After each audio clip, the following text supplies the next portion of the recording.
Yo, yo, yo, yo, yo, yo, yo. Yep. And yo. Yep, yep, yep. Yo.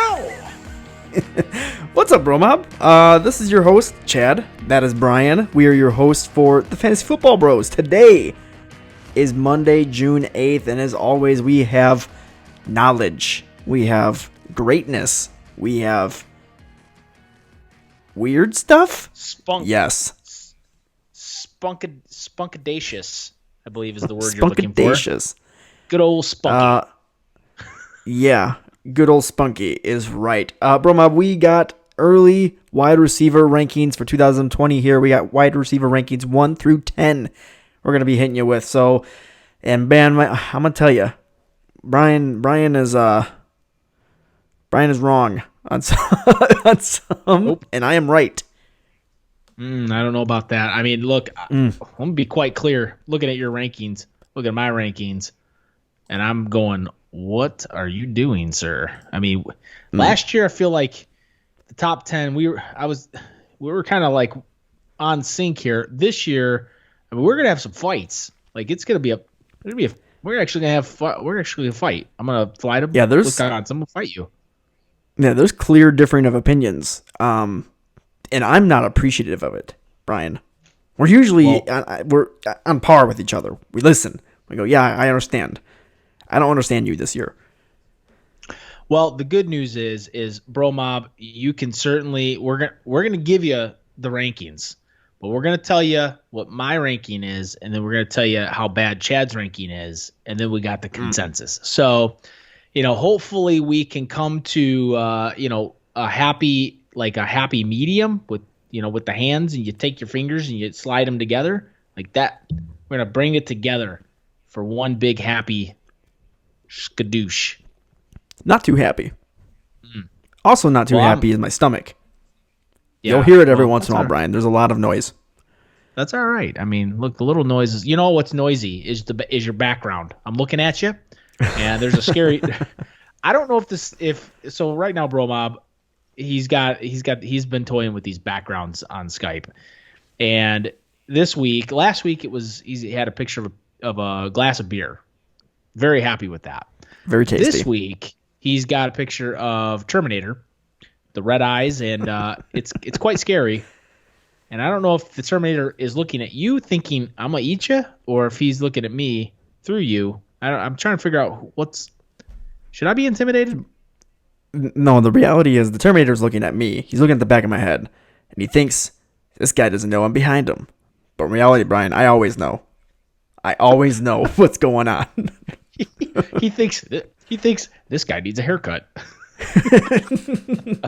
That's the truest statement ever made. Man. He's looking at me. He's going, "This guy needs to change his shirt." I'm ready. I'm ready for these rankings. I do like your shirt. Not gonna lie to you.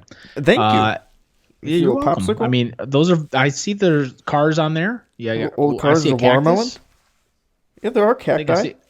Yep, there's cacti. I like the proper use of plural cactus. You're very welcome. It's quite refreshing. So I'm really digging the shirt, and what I'm not digging are your rankings. So I'm ready for this, man. I know we got a lot to dive into. I don't know if there's any news this week. Do we even have news? Is there news?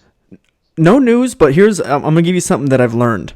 Speaking of cacti, because cacti being the plural of cactus, the word spaghetti is a plural for the word spaghetto. One individual noodle of spaghetti is called a spaghetto. So there's a little bit of knowledge for you, Brian. Spaghetto. Yes. So if I only want one noodle, I'm asking for spaghetto? Correct. That's interesting. I will take the spaghetto, please. Yeah. So I had to Google this. Like I had to Google craziest nouns that are pronounced in a plural sense. So cactus is obviously cacti. Here's my question for you, Chad. What is the plural word for focus? Focus. Yeah, like what when the Rock yells focus. It's not no idea.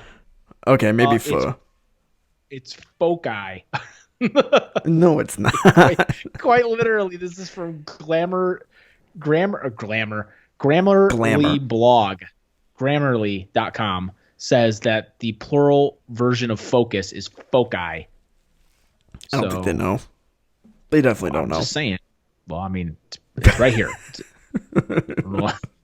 I don't think you're on a reputable website. It can't be. Because that makes no sense. It has the Apple App Store logo in the bottom, so it makes it right. Yeah, makes it right. Spaghetto is a much better word. Just saying it right now. So you know what? It just reminded me of it when we said cacti. So I don't know why. I'm gonna need you to do a lot of foci right now. Get the show on the right track as hard as I can with my eye. Get all your focais in order. It sounds like you're saying folk guy, like a folk singer, like a guy who listens to folk music. Spelling is O-C-I for foci. All right. I believe you now. I believe you. When you hit me with the pho, it made complete sense for me. So thank you so much, BroMob. Before we get into it, be sure to follow along after the show by following us on Twitter and Instagram at FF Bros Podcast. Check out our TikTok page at Fantasy Football Bros. Search the ever so valuable hashtag BroMob for all kinds of news, just updates, weird pronunciation of words, everything you could possibly think of. Pictures of corn dogs. It's all on there. I'm not even kidding about the corn dogs piece. If you missed it, we talked about it a couple episodes ago. It was wonderful. I ate corn dogs directly after. Be sure to check out our website, thefantasyfootballbros.com, for all kinds of news, articles, so much more.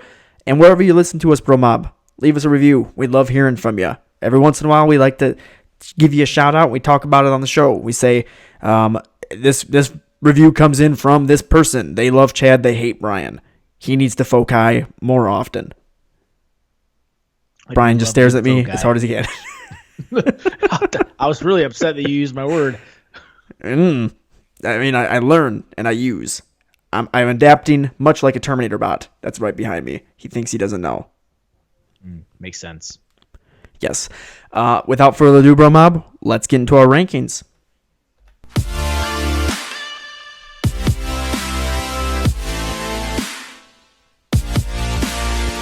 All right, this week we are going wide receivers. And man, it was this year is different than other years. I feel like wide receiver has been a strong position in the last years, and I feel like the pendulum has kind of I wouldn't say shifted, but it's gotten more towards balance in running backs and wideouts. Because running back is incredibly deep this year, whereas wideouts a little bit different. Brian, quarterbacks have changed, coaches have changed, situations have changed since wide receivers are getting drafted. So it made things a little difficult. Yeah, so I think we had just talked before. I don't think we did. I know that we did talk before the show about the wide receiver class this year and how much more difficult it seems to be able to actually rank it this year relative to prior years. You've had, like you said, with the coaching changes and players changing teams, all these different quarterbacks changing teams, new quarterback. I mean, it was just such a wild year.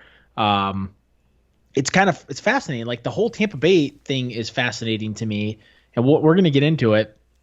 But there's a couple teams and players on here that I look at and say, oh man, like how do you not have this guy here, or how do you even think about putting this guy here, right? So, and I don't want to spoil it too much, but we have some grave differences here in our top 10 today. I mean, at the end of the day, I think we pretty much agree on all the players that are in the top 10, just not quite where they fit on the top 10. There might be one guy that I'm looking at. I'm staring right at his name right now. We're going to have I think we need to talk about him at some point in this. You need to find a correct way to fit him into this top 10, even though he's not top 10, because you and I have a big difference on that guy.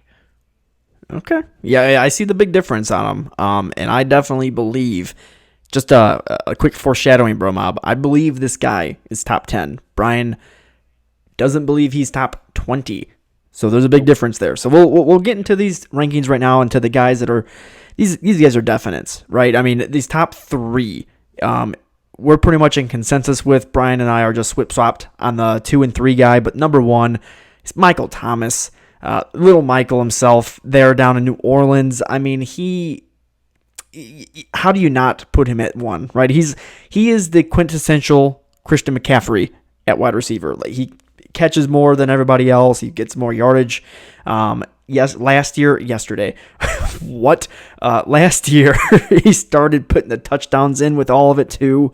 That connection with Drew Brees is just, it's uncanny, and it's not gonna waver this year. Michael Thomas is our clear-cut number 1 wide receiver once again. I shouldn't say once again, for this season in 2020.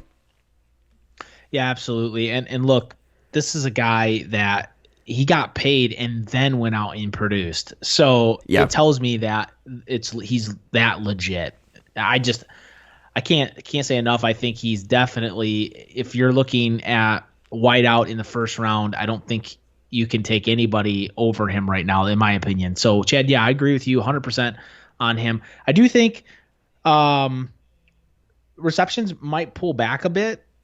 I can't imagine the team doesn't try to run the ball a little bit more this year to become more balanced. But I mean, at the end of the day, you have Drew Brees back there slinging it.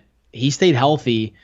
A big part of, and I'm just going to say this, I believe in my heart that this is true.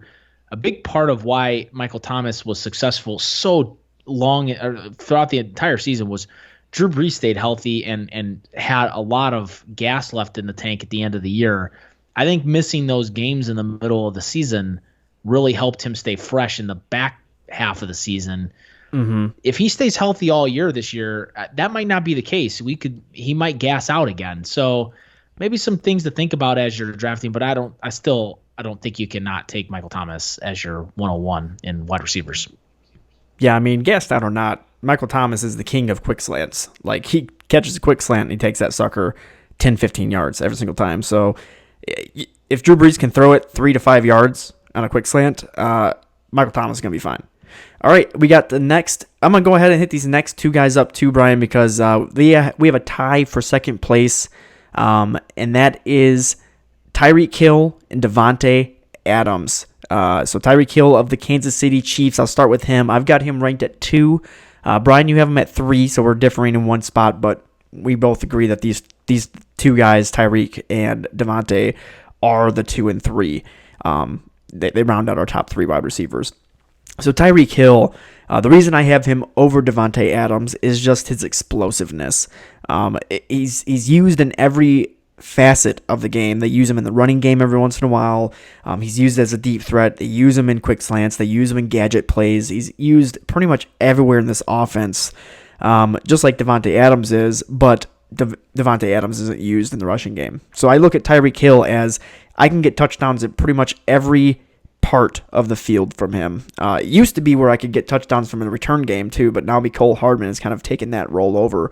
But it doesn't even matter. It keeps Tyreke Hill fresh and on the field. So I'm happy with that. He is my number 2.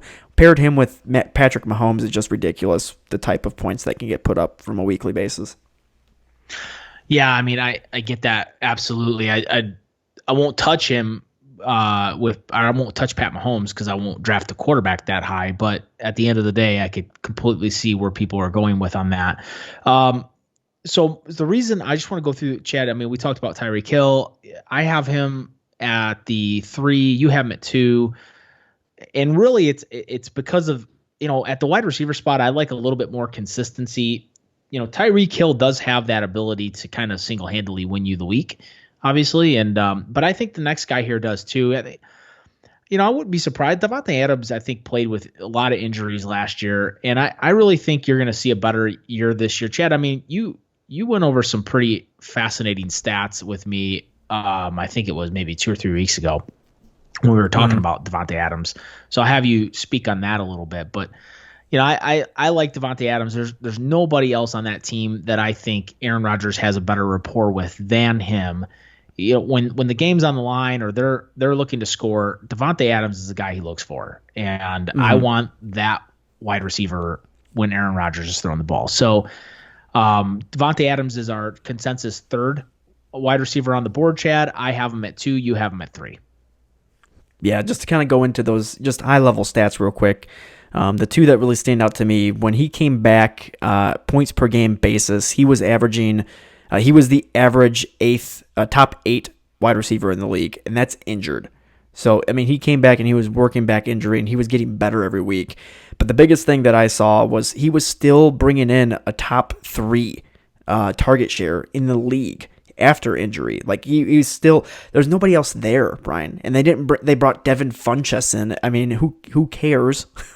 There's nothing to worry about for Davante Adams' sake. What you would hope for is that they can find a wide receiver to open it up a bit for him, so they can get that deep game back like he was showing a couple years back. But the fact is, he's going to be a top 3 guy for target share in the NFL so long as he's on the Packers and so long as they don't bring in another wide receiver. The only thing I could see hurting him is if they, for whatever reason, go into the Antonio Brown sweepstakes in the offseason and bring him in, or maybe if Josh Gordon can get reinstated, they bring him back in. I don't know, but I think it's Davante Adams all day, and he's worth a top 3 pick at the wide receiver position. Yeah, I agree. And so, I just, again, with Davante Adams, I just can't get past the part of Aaron Rodgers throwing him the ball.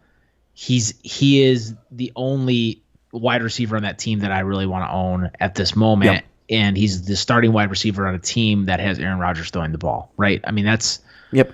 I don't think there's anybody else in the top 3 or in top 10 that's going to have he's like the only guy that's getting the majority of the targets. Like there's going to be other guys there, and I get it. There's up and comers on Green Bay, but Davante Adams is the king on that wide receiver core. Yeah, and he is the red zone threat even on top of that. I mean, when you say king, that's true. He's king in every single statistical field on that offense. Right. And passes caught, target share, red zone targets, touchdowns, touchdown totals. He's going to do it all. So I want every bit of that. Yeah, absolutely. Brian and I have this next guy. We have him ranked 5 because we have some differing of opinions on the guys after him. But Mike Evans of the Tampa Bay Buccaneers comes in at consensus number 4. And I'm really not disappointed at all by this. I think Mike Evans and BroMob, you'll notice because somebody has fallen out of the top 10 from this team. I'm guessing you already figured it out, but Mike Evans, we believe, or I do at least, I don't want to speak for Brian, I believe that he is going to be the beneficiary of Tom Brady coming to town. It's not going to be Chris Godwin. I don't even think it's going to be Gronk, bringing Gronk in there. I don't think Gronk's going to have as big of an impact as a lot of people think he is. Mike Evans, however, this is the guy that has put up 1,000 yards every single year he's been in the league, and he's a major red zone threat. Somebody that Tom Brady hasn't had at the wide receiver position in a long time with his prowess. So I love what Mike Evans brings to the table, not just for fantasy, but also for Tampa Bay and Tom Brady, his new quarterback. I think Brady's going to be super happy having him. Yeah, I'm with you too. I mean, look, Mike Evans is the biggest wide receiver Brady's ever had in his career to throw the ball to. And then you bring Gronk to that team, and those are some big bodies to throw to in the end zone. And I like the idea of that. I do understand that for half-point PPR, Chris Godwin might actually end up with more targets than Mike Evans, but I just think Mike Evans does more with the targets, don't you? I mean, originally I was like, yeah, I do think Chris Godwin took the slide here, but I mean, Chad, I'm looking at ADPs right now. Chris Godwin's being drafted ahead of Mike Evans right now. So, Chris Godwin's being drafted at the 205. Mike Evans at the second round 10 pick, the 210. So that's a little fascinating to me, especially given the fact that Mike Evans has always been considered the wide receiver 1 on that team. And I don't think that's changed, in my opinion. So I really think Mike Evans is going to be the benefactor, and I think we both do. So I love him at 5. I think that that is going to be a very talented wide receiver core this year. Yeah, the thing with Mike Evans is that he is just criminally undervalued every single season. I mean, this guy he goes in the second round, in the middle or to the end of the second round every year. And what's he do? He does nothing but produce every single year for every fantasy owner that has him. I mean, he is like the surest bet in the second round than anybody else you could pick from every single year. I mean, other people have risk. I feel like Mike Evans has zero risk every single year, yet people feel like there's risk there. I don't get it. I love Mike Evans, and I love his ADP right now. If it stays 210, BroMob snap. Those of you that are drafting early, like top 3 pick in the first round, you're going to have yourself a steal in the second round. That's highway robbery at that spot. I mean, that's where I got him last year. Actually, yeah, you did. That was ridiculous. So, I don't understand how he has a great season and it stays the same. All these other players, their ADPs fluctuate. Chris Godwin's explodes, and Mike Evans stays the same. Makes no sense to me. Yeah, I'm with you 100% on that. I mean, look, I get it. I think Chris Godwin's going to have a really good season. We'll talk about him next week. It's not like he's out of the top 10 by a lot here. I mean, it's likely he's going to have a really good season as well. So we're not saying by any stretch of imagination that Chris Godwin's not going to have a good season. I think what we're trying to convey here is that Mike Evans is the better value of the two of them right now. Yeah, and he's the more sure thing in my eyes than Chris Godwin, honestly. No, Chris Godwin's been able to do it once. Mike Evans his entire career. So I'm hedging on the guy who's done nothing but prove it every single year. Okay, that's enough on Mike Evans. Let's move on. We got a tie here, BroMob, at the 5 spots. So that means our 5 and 6 are Deandre Hopkins and Julio Jones. And this is where Brian and I kind of start differing. So I've got DeAndre Hopkins ranked at 4. So he's a top 5 wide receiver in my eyes. Even on a new team with new quarterback, new system, I think he's going to have a chip on his shoulder to absolutely explode and be who he is. I don't see him as the number 1 wideout because he's on a new team. And I think that moving down 3 spots is that fall. But Brian's got him at 7. And I'm guessing it's for the same reasons, Brian, but just kind of give me your thoughts on that. Yeah, so a couple things. One, I don't doubt the abilities of one DeAndre Hopkins. I think he's possibly, if you were to rank these wide receivers by talent, I would actually put him probably in the top 3. The reason I'm putting him down is one, Chad, for the very reason of, things we've talked about many times is new wide receivers in new systems in their first year. There's always a little bit of a learning curve. Okay, so there's that piece. He's got to learn a whole new system. He's also got to do it in a year where we've had COVID-19. So who knows what that means and how that has slowed down his progression and being able to come in and learn that new system. He's got to learn new players. He's got to get timing down with his quarterback. There's a lot of things, right? In addition, the air raid offense, Kyler Murray does spread the ball around a little bit. Christian Kirk is not some schmuck of a wide receiver. He's still a good wideout. So I just think it slightly pulls away I think DeAndre Hopkins' targets go down. He might have more touchdowns on the year, but at the end of the day, that's less predictable, and it's hard. Yep. It's harder to really kind of project that. So I just think it hurts his value a little bit, and that's why I have him down at the 7 spot right now. And I actually feel really good about that spot because I see who's ahead of him, and I think, that's about where maybe, I might move him up 1, but I like him right there. Which and at the consensus 5, I'm happy with that too. Yeah, it makes sense. He's still a top 10 wide receiver. We're still ranking him 100% as an elite talent, right? He's still there. But I agree, there is that risk with him being on a new team. So I understand all of that. This next guy, Brian and I have, it's literally swapped. So Brian has Julio Jones ranked with the number 4 rank, and I've got him at 7. And I'll give my blurb on Julio Jones first. It's just, it's nothing against him. I just have this extreme fantasy hatred I think it is, that I want to say about him. It's just, so Julio Jones, he's an incredible talent. He's wonderful at wide receiver. He's a top 3 in talent in the league.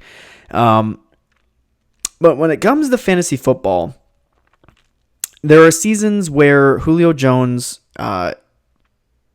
doesn't do too hot, and then he blows up for one game for 45 points. And that inflates his fantasy statistics. Actually, I think it was maybe 3 or 4 years ago. I did some statistical research, Brian, and analysis, some might call it. And then I noticed that on a per game basis, if you take out his massive 45-point game or 2 games that he has in a season, he usually would produce somewhere to what Doug Baldwin would do.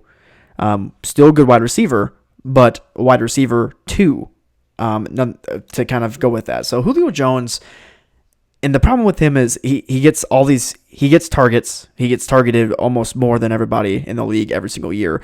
But the problem is he doesn't get red zone targets. You pretty much are banking on him getting a huge touchdown. Otherwise, you're not going to get a touchdown type of thing, which makes no sense to me. But Julio Jones it's a love-hate thing with me because I love him, but man, I don't feel good or like him for fantasy. So I keep him in the top 10 because he's a beast, but I can't fathom him being a top 5. So I'm the same. Okay. And here's why I respect. So number one, first and foremost, the number 4 ranking from me is paying the respect to Julio that I feel like he deserves. He had 6 games with 100 plus yards. He only had 4 games in the single digit range last year. Most of his points coming from yardage and catches. Okay. Yep. And the reason here's what I hate about Julio Jones. I also share the same hatred that you do, which is he's number 4 on my list, but is also why I don't know that I'll ever draft him, because he had literally on the year, he had 6 touchdowns, Chad, but those 6 touchdowns came in 4 games. He went a span of 10 games with no touchdowns. And that drives me crazy. It drives me crazy. I just can't do it. And, Julio also, I watched the games and, he's such an unbelievable talent, but he has these moments where I don't know if he's just one of those guys that you nick your elbow and you act like it just, you just got shot in the elbow. Like you nick it on a corner. He's just one of those guys that every time he gets tackled, it's like he acts like he just got injured or, oh my God, you guys. And then he goes to the sideline, pouts for a minute, and he's back on the field. And he'll just disappear for entire halves of a game. And then he'll come out in a half and dominate the game. I mean, he'll put up 200 yards and 3 touchdowns in a half. And you're like, holy, where did this Julio come from? If he could go out there with that tenacity every single game and play like that all game long, I think he's the 101. So, I think Julio, to wrap this up, I think he finishes at the number 4, but I think the majority of those points to get him in the top 5 come from like 3 or 4 games. And that's what irritates me about Julio Jones. I'm giving him the respect of putting him here, but I also recognize the frustrating side that you're talking about. Mm-hmm. If anything, so I have him in the top 10 because his schedule is just so cake and so easy, where it makes it harder for me to keep him outside the top 5. But I just have this gut feeling he's not that guy this year. But if you're looking for a receiver that's gonna get you 10 games in a row with 100 yards here, 100 yards there, no touchdowns, maybe 8 catches, 10 catches, why not just go with someone cheaper like Robert Woods, who we'll talk about next week in our 11 to 20 rankings. But Robert Woods, I feel like, is that same wide receiver without the touchdowns or those massive 40-point games. You can get that same consistency for much cheaper. Yeah, 100%. All right, BroMob, our next guy here, Comes in, he's actually tied at number 7. There's a lot of ties going on here, Brian. But it's the smooth jazz plane. We can never play his his drop ever again because YouTube yelled at us for it. The smoothest of the smoothest, Kenny G with the Detroit Lions. Brian, I have him ranked at 9, which I still think is respectable. You have him very high at number 6 over some other names here. And you know what? I like it. I did actually have him there, and I started tinkering, which I think I like him better. I like him better at my 9 now, but I kind of started at number 6 because I like his touchdown potential. But when I realized, that's a little bit, when we're talking touchdowns, they're less predictable, kind of adjusted accordingly. But yeah, I mean, I see your number 6 and I understand it, but if you want to explain it, go ahead. Well, I don't know that there's too much to explain. We're talking about a wide receiver that nearly had 1,200 yards receiving, 11 touchdowns on the year, and his starting quarterback was injured for most of it. So, 65 receptions. He dipped in 2019 by 5 catches, 70 receptions in 2018, Chad. I just look, he's got a healthy Matt Stafford coming back. He'll likely, he's got now he's got DeAndre Swift at running back to take away some of the pressure. Hopefully, I don't see any way you're not going to get another 1,211 touchdown season out of him. I think it's likely you have a better season because you got your starting quarterback throwing you the ball again. Matt Stafford going to have should be very healthy. I think a lot of people dog Matt Stafford quite a bit. He's a talented quarterback. He just can't win playoff games. That's the problem. So, but he can sling it, man. He can sling it with the best of them. So I think Kenny Golladay, I like him right where he's at the 6th spot. And, I'm actually really pleased and okay with him being our consensus 7. I think it's a good spot. I like him ahead of these next 3 guys. And I didn't, as I think about it, obviously, clearly, I don't like him ahead of Julio. I think he fits right there with Hopkins.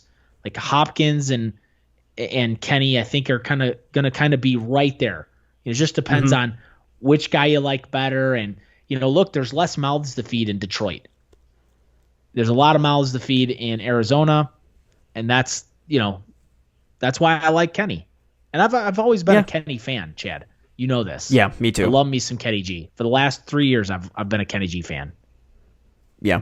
My worry is, so Marvin Jones comes back. That's not the big worry. Marvin Jones actually helps Kenny Galladay's numbers, as we saw at the beginning of the year last year when Marvin Jones was there.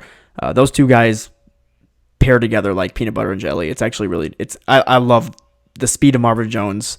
Also the athleticism of Marvin Jones paired with Kenny Golladay is just like, I call it pure power because he jumps up and he beats everybody at jump balls. I think for the last 2 years, he's been the best jump ball receiver in the league. So I love that. My fear is that TJ Hawkinson steps up in his second year and starts siphoning some of them touchdowns from Kenny Golladay. So that's why I was like, maybe not 6. I feel comfortable with 9, but yeah, I agree.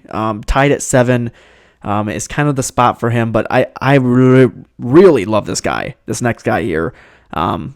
Again, BroMob, we have these guys swap-swapped. I have him at 6. Brian has him at 9, and that is Allen Robinson from the Chicago Bears. The schedule gods have fed him pure gold for fantasy purposes, and then they also fed him pure gold in the form of Nick Foles. To just save everything. Allen Robinson might possibly be that guy that breaks out like Chris Godwin did last year in fantasy football. So are you saying to me now, Chad Davidson, that Nick Foles is who you believe is the starting quarterback of the Chicago Bears? Are you starting to understand where I'm coming from on that? So I'm going to say no, because I still think Mitch Trubisky is going to be the guy. I'm not saying Mitch Trubisky is the better quarterback. I'm saying that Mitch Trubisky will start the season as their starting quarterback. And again, it goes back to the conversation of COVID-19, right? Nick Foles pretty much wins a locker room over the moment he steps in, but they haven't been able to step into a locker room yet, is the thing. So it's we'll see what happens type of thing, but I still think the season starts with Mitch Trubisky and I don't really care because Allen Robinson's just going to absolutely tear everything up. He's going to have a great season. I don't disagree with you. I just can't get him to the 6th spot where you have him. You have him at 6. I am at 9. And I think again we both agree he's a top 10 wideout. I think I've been very clear about this. I love the hype of Allen Robinson this year. I think there's a lot to really get excited about. Here's a guy that's going at the 311, Chad. So I mean, you can get this guy in the back half of the 3rd, going into the 4th, and he has potential to not only to be a top 10 wideout, but to possibly push for a top 5. I mean, I like the potential there. I think 9 is my opinion is I think 9's the appropriate spot. I like the fact that he's at 8 on our consensus. It makes me feel better. If he was at 7 on the consensus, I think I'd be a little bit more uncomfortable, but I like him right where he's at on our consensus, ahead of this next guy as well. So I know we're going to get into that. Here's a quick question though, before we get in, I'd like to talk about, like some of these guys and just say like almost like a would you rather really quick. So we'll play a quick game before we get these last 2 off the board. If you were to take right now, I'm staring at your rankings. You've got Julio Jones at 7. You've got Allen Robinson at 6. Who would you rather have, Allen Robinson or Julio, if you were to draft? Oh, I think I said this the other week too. I'm all on board with Allen Robinson. I would actually draft Allen Robinson ahead of Julio Jones this year. Okay. And I would not. I would take Julio way ahead of Allen Robinson. Right now, Julio's going in the 2nd, like right around the turn. Now, I don't know that I would use the draft capital to draft Julio there. I would probably, I'd probably try to grab Mike Evans at that spot because he's going in the late 2nd right now, which I think is ridiculous. If I were at the turn of the 2nd round, I would snag Mike Evans. Oh yeah. Basically, I take Mike Evans in the 2nd round, no matter where it's at. Yes. I don't know. That's my opinion. I think Mike Evans over Julio any day, but I mean, I'm giving Julio the respect on the ranking. All right, cool. So yeah, I think Allen Robinson at the consensus 8, Chad. I think it's a good spot, don't you? Oh, absolutely. I think him and Kenny Golladay are right next to each other for a reason. I think they're the 2 guys that kind of compare to one another in this top 10 in comparison to everybody else. He's currently going off the board as the 12th wide receiver off the board, which I think is just pure value. Pure value. Oh, I mean, it's because he's on the Bears. Honestly, that's it. People don't realize that the Bears have that easy cake schedule this coming season. In BroMob, I'm gonna give you a quick plug. Key to the title are if you like winning championships, you're gonna have to check out keytothetitle.com because Brian and I will have all of the work put in for ease of schedule, letting you know which teams have the easy schedules. Which, by the way, results in fantasy points for players. This is why players break out the way they do. Chris Godwin last year, Mike Evans, they had huge years, not just because Jameis Winston was slinging it like Uncle Rico every single game and just squinting and throwing the football all over the place, but because they had a cake schedule the whole year. So it's things like that really kind of have you take that next step ahead of everybody else. Knowing that this player has an easier schedule than this other player who's a bigger name, going in the 3rd round or going in the 2nd round, I can take this next guy at the 5th round and be getting the same points, if not better. Those type of things help you win championships, and Brian and I have put in the work, and we'll be giving that product to you here soon. Keytothetitle.com. Go put your email in so you can get onto the mailing list so you know when it comes out. Yeah, absolutely. And the other thing too, I would say is, not to get too long-winded, but tiered rankings, I can't tell you how important they are. I've been doing, Chad, I mean, you and I have been doing tiered rankings for probably, 6-7 years now. Yep. I'd say at least the last 6. And overnight, I feel like it changed my abilities in drafting. Like it helps you see things so much more clearly. You can see where the values are easily. You can see where something might be drying up and you really need to make a push. So, it's okay to reach on guys sometimes if you need the position and there's a scarcity of a tier. And so, it shows you when it's appropriate to reach, when it's appropriate to draft the value pick. So, keytothetitle.com. Get over there, put your email address in. You're not going to want to miss it. We will be firing out some emails to everybody soon with some updates. Just a little bit of a teaser, I guess you could say. There may or may not be a discount with those emails. So you want to get over to keytothetitle.com today. All right, Brian, let's get into our last two to round out our top 10 here. And then we'll talk about a couple names that didn't make it in, just ever so slightly missed it before we get into them next week. But going into number 9, we've got DJ Moore. That's right, we're calling for a breakout season. I mean, he broke out kind of last year, right, Brian? He had the yardage. He just didn't have as many touchdowns as some of the other wideouts, but I just see so much potential with offensive coordinator Joe Brady. Joe Judge is with New York Giants. Joe Brady coming to town, and then you got Matt Rule at head coach. It's an offensive dream, I guess you can call it, like a good dream, a happy dream, not one of those bad ones with scary guys that come attacking you and stuff. The ones that people drafted Juju Smith-Schuster last year. Don't worry, BroMob, I was one of them in one of my leagues. And understanding that, oh my God, I'm in a nightmare. This isn't what you're getting with DJ Moore. DJ Moore is going to be one of those happy, bathing in Skittles and drinking soda pop all over the place. What am I talking about? Type of dreams. It's going to be wonderful. I see a possibility of him possibly getting top 5 targets on the year at the wideout position, over guys like Deandre Hopkins. I think he'll have more targets than Deandre Hopkins. I'm putting it on the board. I think he'll have more targets than Amari Cooper, who is we'll be talking about here in a second. I see a good season ahead for this guy. So he had 8 games on the season last year with double-digit targets. I mean, it's pretty impressive. Here's DJ Moore was not a top 5 wide receiver last year, not because of his inabilities, but simply because of his touchdowns. He had 4 touchdowns on the year. Look, Christian McCaffrey basically gobbled every single touchdown the team had. I do think that changes this year. If go from 4 touchdowns, 8 touchdowns, Chad, and he can still. This is the guy that had 87 receptions last year, 1,100 yards receiving. You throw 8 touchdowns in there, all of a sudden that changes things a little bit. You throw 10 in there, all of a sudden we're talking about maybe a top 5 guy.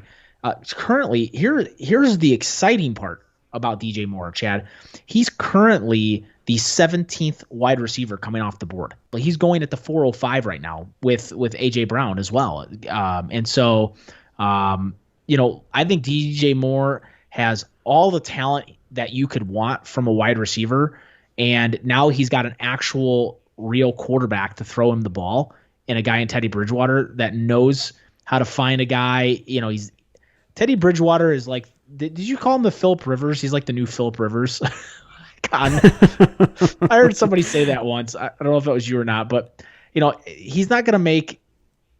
He's an accurate quarterback. Look what he was able to do with a very talented New Orleans Saints, wide receiver core. They won 5-0 with that team, Chad. Mm-hmm. So I don't think that there's any. I don't think it's unrealistic to think that DJ Moore can't be this talented and this valuable in wide receivers. Matter of fact, he may be the steal of the draft this year if you can get him that deep. Oh yeah, I agree. I think for sure he is the steal of the draft in the 4th round. I'm not a big component of jumping ahead and taking guys early, but I would be willing to take DJ Moore early in the 3rd round because he's absolutely worth it. Yeah, I mean, I think DJ Moore is going to be a guy that a lot of people swing in or miss on because they're just looking at ADP and trying to go along with it. And I think you could sneak in at the mid to late 3rd and snag him before anybody else does and be very happy with that. And honestly have a guy in the 3rd that probably has, the 1-2 turn talent, or ability. Right now, he's our consensus 9. Again, he's going currently at the wide receiver 17 spot in drafts, which is unbelievable to me. I have him at 8, Chad. You have him at 10. Yeah, I'll go ahead and say right now, DJ Moore is a league winner in 2020. If you can get DJ Moore on your team, you will be fighting for championships this coming season. Plural. Yeah, 100%.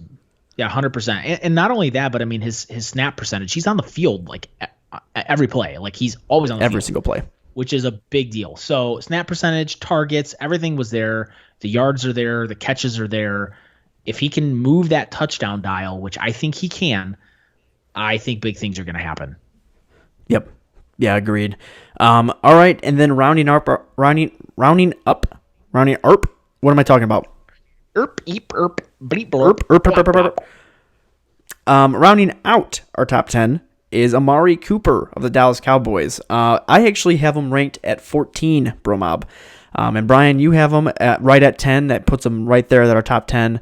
I'm not upset by it. What I'm mostly am worried about with Amari Cooper is similar to Julio Jones, where he blows up for extended weeks and then also disappears for extended weeks. But the biggest worry that I have is by drafting CeeDee Lamb in that offense, that Amari Cooper's touchdown totals are going to go down. And if that were to happen, then his fantasy value would no longer be that of a wide receiver 1, but a wide receiver 2 in fantasy football because of those games that he disappears. So that's what I'm more so worried about. I still think he's an absolute baller when he wants to be. But CeeDee Lamb coming to town hurts that touchdown ceiling for Amari Cooper. So here's the deal, Chad. I don't think it does. I'm gonna say this, Chad, and you know that I have been against, like, I have not wanted to draft Amari Cooper, but as I look at some of the guys going around him, I wouldn't be against taking him. I don't think I'd take him over DJ Moore, clearly based on my rankings. But I do think I'd take him over Calvin Ridley, Robert Woods, Chris Godwin, those types of guys. I think he's the last guy of a tier, and then there's a drop. So that's why I have him at 10. Here's my thing on Amari Cooper. If you look at his snap percentages last year, he started out the year every week, Chad. It was like 90, 80, high 90s, high 80s. And then you get to the second half of the year, and it's 55, low 80s, high 70s, low 70s. I think he was injured, and I don't think the team was really saying anything. I think he was dealing with some injuries, some stuff going on there, and I think there was the team wasn't as successful as they were, the previous year, and I think there was some confidence stuff. New coach, you still got some of the same guys there in the coaching staff, but you got a new coaching system. And I think he's going to come out blazing like he did last year. The question is does he stay blazing? If he stays blazing, Chad, he's a top 5 wideout that you can get. I mean, that deep. Right now, Amari Cooper, Chad, we have him at the consensus 10. My app that I'm using just decided to kind of reset itself, but he's going deeper, much deeper than that spot, right? Much deeper than the top 10. Current position, Chad, he's going off the board in the 3rd. So, this is a guy you can get deeper. He's going deeper than he was last year. He is the 9th wide receiver off the board. So that's why I have him at 10. I think he's right there. Like, that's his value, I think. I don't think he should be much deeper. This is a guy, his targets were there. Everything was there. I think he was dealing with some injuries. Amari Cooper can stay healthy. There's big things to come. And I think CeeDee Lamb helps him. I think CeeDee Lamb coming in and Michael Gallup on the outside, defenses aren't going to be able to double team him. Right. And if they try, CeeDee Lamb's going to burn them. So this is going to give Amari Cooper that single coverage, and I think he's going to thrive in it. Dak Prescott likes him, trusts him. The team clearly likes him, trusts him. They just paid him boatload of money. So, I think Amari Cooper's a valuable pick this year. Yeah, I hear that. And when you look at the way you can draft, right, and you're going with your draft strategies, two running backs in the first 2 rounds have always been super valuable, but the fact that you can go running back, and then grab Amari Cooper and pair him with Allen Robinson or DJ Moore right now from the 4th round, wow. Yeah, absolutely. I would love to snag like let's say you're the back of the 1st round and you can grab Joe Mixon and maybe throw an Austin Eckler in there, Chad. So you have a Mixon Eckler, come back, grab Amari Cooper. If you can somehow snag Amari late in the 3rd, and then turn around and grab DJ Moore. Yeah. I mean, that's a pretty nice start. Yeah. So just some things to think about. I don't know how it's going to land exactly right now. It's still very early. We're in June. A lot can change, but I like Amari Cooper at the 10th spot. I feel pretty good about that spot. Yeah, I hear you, Brian. Now I'm going to get into a name here, BroMob, where Brian and I differ tremendously on. He is a top 10 receiver in my eyes. I have him ranked at 8, and Brian has him ranked at 25. Again, this is early. Things could change, but I don't think I'm changing him out of my top 10. I see a huge season to go along with how huge this guy is. DK Metcalfe of the Seattle Seahawks intrigues me beyond all reason in 2020 with that little snippet that I saw of him in the playoffs last year, right? I mean, when you saw 2 games, 14 targets, 11 yards, over 200 yards receiving, and a touchdown. BroMob, he averaged 109.5 yards per game in those 2 games.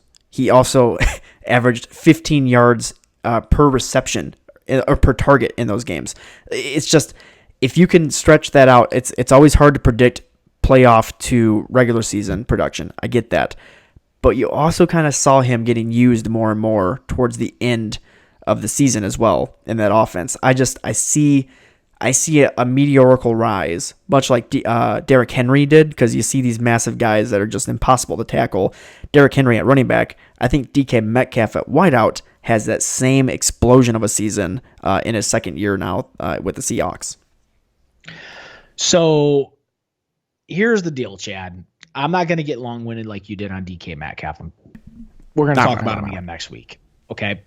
But I'm not going to put my fantasy reputation on DK Metcalfe. He's on a team that has another wide receiver that is also extremely talented in Tyler Lockett. He's still there. He's got a very talented quarterback to throw him the ball. However, it's a team that loves to run the ball. And when you are on a heavy rushing team that doesn't throw the ball that much, that runs the living daylights out of it, and you've got 2 talented wide receivers, I just don't know that you can grab. I want the guy that moves the chains, is going to get targeted more. DK Metcalfe definitely has the ability to have a 2nd-year jump, and I do agree with you. I think he can have that 2nd-year jump. I just don't know that it's going to be enough to get him in the top 10, man. And maybe my ranking of 25 is too deep. I don't think it is. I think it's pretty spot on. But I'm gonna put together my case. We're gonna talk about this next week. We're gonna spend a good amount of time on it. So anyway, yeah, definitely a guy that Chad has in the top 10. I do not. I have him outside the top 20, and we'll have a little debate next week. Maybe get the bro break battle. out the bake. Ooh, you stop it. You stop. Knock that off. I'm throwing fighting words out. Well, I'll fight you. Don't even think about it. So we'll fight. So not gonna ask you to bet on it yet, but be prepared. Be prepared. I can't ever say be prepared and not sing it like that. So anyway, thank you, Lion King. Welcome. All right, BroMob. Well, that is it for our 2020 early running back rankings, the 1 through 10 version of it. And that is it for our show this week. Be sure to tune in every Monday to stay up to date on the fantasy football world and to gather any insights on how to dominate your fantasy football leagues. Absolutely. And also, BroMob, I know we say it week in and week out. head over to keytothetitle.com. Again, not to beat a dead drum, but you're going to want to be a part of this year. This is a very special product that is going to be available or be available very soon. I'm not going to say July 1st, but it might be July 1st. So just keep, that in mind. But we will have some special coupons. Get those coops maybe, like a little discounty for, if you throw your email into the email box on keytothetitle.com right now. So head over there, throw your email in. It takes 3 seconds. 1, 2, 3. You already could have done it. Keytothetitle.com. Unless if you have Brian's computer, of which it will take 3 weeks to do anything. It's terrible. Oh, that's absolutely true. That's why I use my phone. Yes. If you're not on Apple Podcasts, maybe you're listening to us on YouTube. We're also on Spotify, Google Podcasts, Stitcher, pretty much everything. You can download any app out there for podcasts, and we will show up on it. We're there for you, BroMob. Follow us on Twitter and Instagram at FF Bros Podcast, and be sure to check out our website, thefantasyfootballbros.com, for all kinds of articles, rankings, so much more. We're going to see you next week, BroMob. Bye, everybody. Bye-bye.